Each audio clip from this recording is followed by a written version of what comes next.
Today it's going to be feeling even better than it did yesterday if you like the warm weather, which I think we all do after the cold winter. Temperatures today are still going to be running about 15 to 25 degrees above average. More records are likely. The big changes this weekend as a cold front moves in and knocks the temperature down. This morning we've got fair skies across the state, even though we'll have a few high clouds that'll be moving in a little bit later on.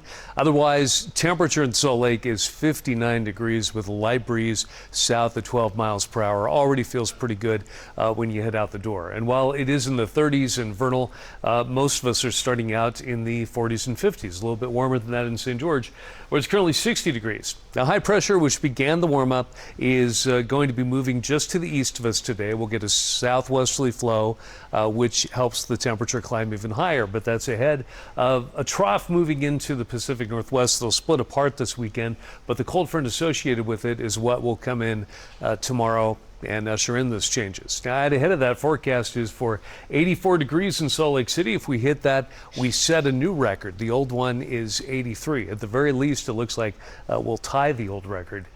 Temperatures will be hovering in the low to mid 80s across much of the state, even warmer than that in Moab at 88, St. George peak at 92. You'll make it up near 70 degrees in Park City this afternoon. 7-day forecast.